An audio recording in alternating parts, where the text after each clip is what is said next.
Hi, my name is Blake Brobnex, and I just wanted to take a second to walk through my experience of working with barrier breakers for the 2024-2025 law school admission cycle.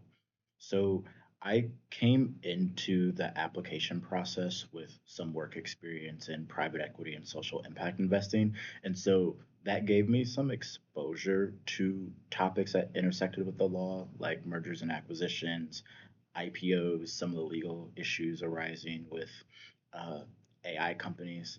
And so I think I had interesting tidbits of experiences that could be used for a personal statement, but I didn't yet have a cohesive story. And I had written a draft of a personal statement prior to working with barrier breakers, but it was definitely just like my resume in paragraph form that A would have been way too long and B just wouldn't have been a cohesive enough story to be effective in a law school admissions context.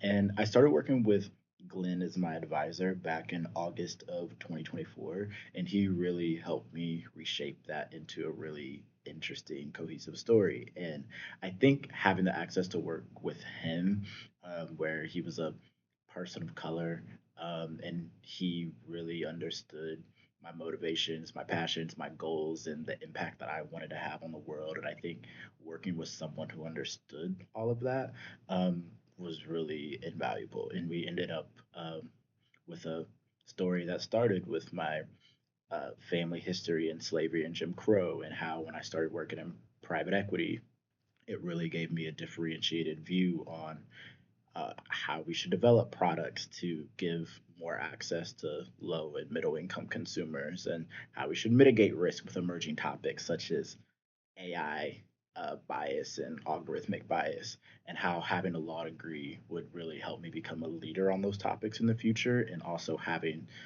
those experiences would lead to allow me to have interesting viewpoints and conversations in a law school classroom context. And being able to reshape that into a more cohesive story allowed me to get into some of my dream schools, and I'm now a 1L at NYU Law.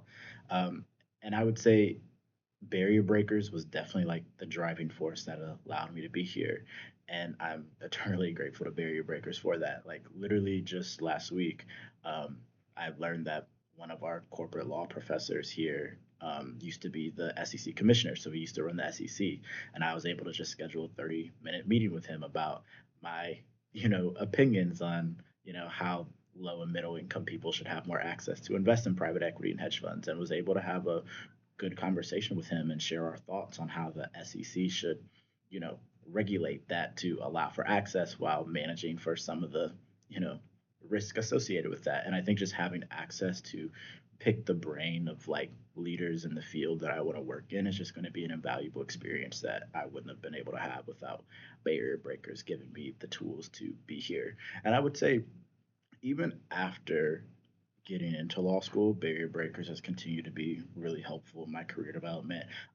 Sydney has introduced me to lawyers in her network that work in the spaces that I want to work in, so that they can be mentors to me, helping me get through, the difficult 1L process, um, helping me prepare for, the 1L big law interview cycle that keeps on getting continuously pushed up.